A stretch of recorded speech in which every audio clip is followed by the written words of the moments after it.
Hey, Mark Nicol here again. So, it's half-term holidays this week. Kids are off school. So I'm shooting a ton of these videos all in one go. So, that's why you kind of see me in the same sweaty shirt if you've seen other ones before. Anyway, enough about me. Back to you. So, you know that thing that you say you want to do? Whether it be losing weight or what's the point? You know that thing that you know you should be doing that you're not doing? Whether it be losing weight, changing your diet, taking some exercise, having that conversation with your spouse, asking for a promotion at work, whatever it is, that thing that you say you want or that you think you want that you're not doing anything about, I finally learned why you're not doing it. Do you know why it is? It's because you don't feel like it. Yeah? You don't feel like losing weight. You don't feel like having that difficult conversation.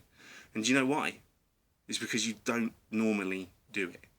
See, a lot of people think it comes down to motivation. And again, most of the study and most of the learning I've done in the last months and years isn't been about diet and nutrition and exercising and stuff. I've done enough of that. It's about your mind. It's about what goes on up in here and how your brain works. And the reason you don't do the things that you think you should do or the things you say you want to do is because in truth, you just don't feel like it. And you're not meant to. And this is the bizarre and the nuts thing, okay? Is the way your brain is wired. Okay, there's a part of your brain, your reptilian brain, kind of like your prehistoric brain, I believe. And that is its sole role is concerned with keeping you safe.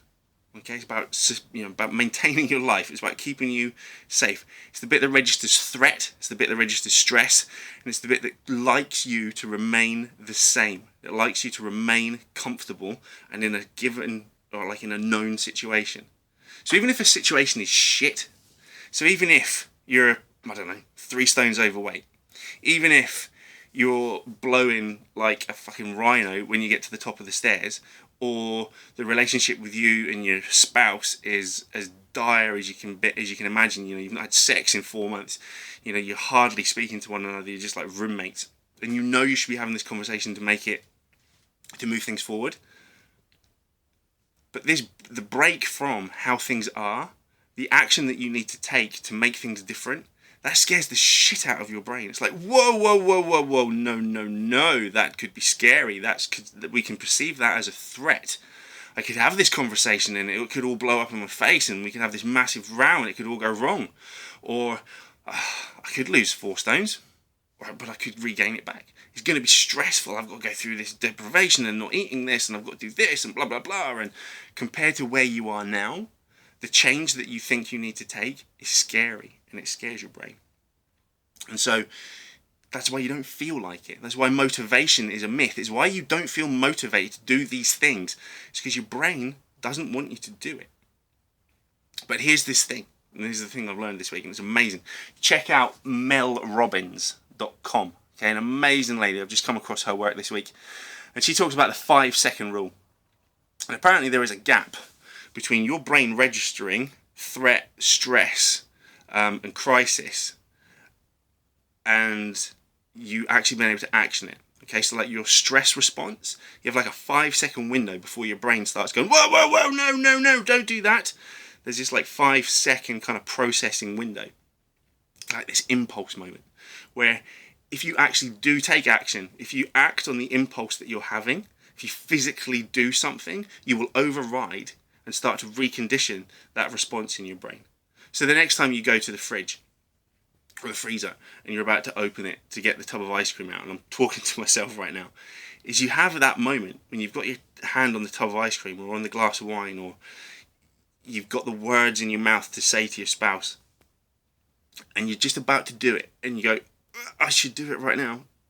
You have 5 seconds before your brain will squash the notion, will squash the idea. And so this Mel Robbins, she's been saying that in that moment, in that 5 seconds, is the time to take action. Okay? It's not that you are lazy. It's not that there's something wrong with you. It's the way you're wired. It's this self-preservation mechanism that actually stops you from progressing, that stops you from taking action that can be perceived as scary. And the only way it will ever become not scary is if you just do it. And you know the hardest thing about making these decisions is the actual making the decision. Once you've made it, dealing with the consequences is so much easier. Even if the outcome is absolutely shockingly shit, if it all blows up in your face, your capacity to actually deal with that is far greater than you believe. Well, you know. Think of all the crap that you've been through in your life, all of the unforeseen stuff that's come up in your life that you would never have known was going to happen.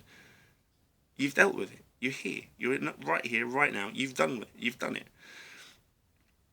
So again, just as I'm learning stuff and regurgitating and helping you out.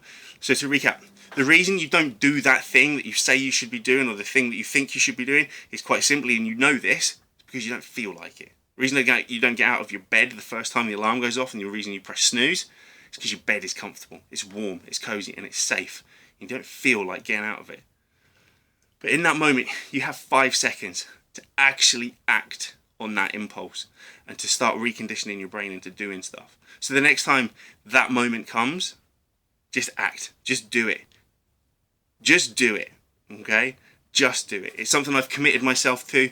I can't show you because it's in the house, but I've written on my fridge door, and yes, it's partly to do with like what you take out of the fridge, but I've just got 5, 4, 3, 2, 1, act.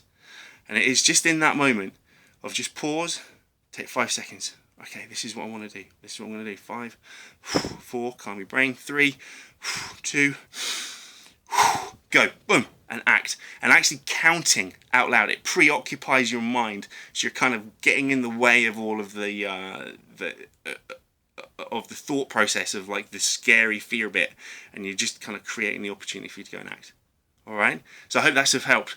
The 5-second rule. So anytime you meet an opportunity to grow and develop, your brain is going to start throwing up this kind of alarm signals of like, no, change is scary, change is scary. Use that 5 seconds. Start acting on it, because the rest of your life and what it can become and who you can become and everything that you're capable of being hinges on the next decision you make, and then the next decision and the next decision and the next decision. Okay. Again, as always, I hope this video is of use to you. I love making them for you. I love getting all the comments from you guys that watch these videos. If you've watched it and it's been of help, or you've watched these videos and it's starting to raise questions for you about things you maybe want some advice or some help on, or some ideas for content that I can use for videos, please drop me a line, fill in the comments, reply to the email.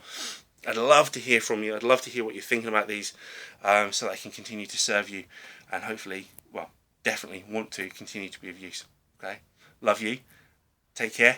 See you in the next video.